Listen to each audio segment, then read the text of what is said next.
Welcome back. Tirumala లడ్డూతో పాటు ముడి సరుకుల నాణ్యతను పరిశీలించి అధునాతన ల్యాబ్లు ఏర్పాటు చేస్తామని సీఎం చంద్రబాబు అన్నారు. అవసరమైతే ఐఐటి నిపుణుల సహకారం తీసుకోవాలని టీటీడీకి సూచించినట్లుగా తెలిపారు.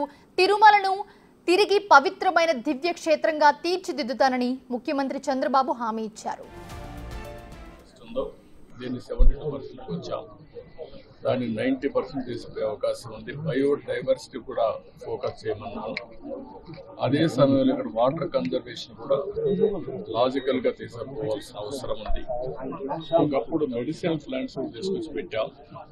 ఇవన్నీ కూడా ఎందుకంటే ఒక పక్క బయోడైవర్సిటీ ఒకటి, రెండోది ప్రశాంతమైన వాతావరణాన్ని క్రియేట్ చేయడానికి అనుకూలమైన వాతావరణం చేయాలని చెప్పి ఉద్దేశంతో ముందుకు పోయాం.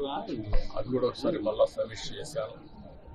రెండోది పరిశుభ్రతని కూడా ఎక్కువ శ్రద్ధ పెట్టమన్నాం. ఎక్కడెక్కడి నుంచో భక్తులు వస్తారు. భక్తులు వచ్చినప్పుడు వాళ్ళకు కావాల్సింది వెంకటేశ్వర స్వామి నామం తప్ప ఇంకొకటి మాట్లాడే పరిస్థితి లేకుండా వాళ్ళు అన్ని విధాలు ఒక ప్రశాంతమైనటువంటి ఒక దివ్య క్షేత్రంగా ఇది ఎప్పటికప్పుడు ఉండాల్సిన అవసరం ఉంది. దానికి కూడా సజెషన్స్ ఇచ్చాం. అదే మరి ఇక్కడ ఫుడ్ కూడా ఏదో ఫ్యాన్సీ ఫుడ్లే కాకుండా ఇక్కడుండే భక్తుల మనోభావాలకు అనుకూలంగా ఇక్కడ మన సాంప్రదాయాలకు అనుకూలంగా ఉంటే చాలా బాగుంటుంది. అలాంటివి కూడా చేయమని చెప్పి ఆదేశాలు ఇచ్చారు.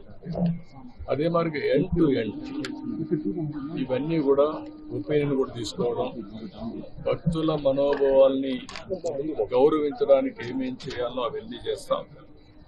ఇప్పుడు సేవకులు కొంతమంది ఉన్నారు, శ్రీవారి సేవకులు.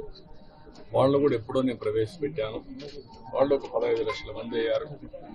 వాళ్ళు కూడా ఒక స్పిరిచువాలిటీ సైడ్ ఎట్లా తీసుకెళ్ళాలి, వాళ్ళల్లో కూడా భక్తి భావం ఎట్లా పెంచాలి, ఇక్కడే కాకుండా నిజ జీవితంలో కూడా వెంకటేశ్వర స్వామి శ్రీవారి సేవకులు ఉన్నప్పుడు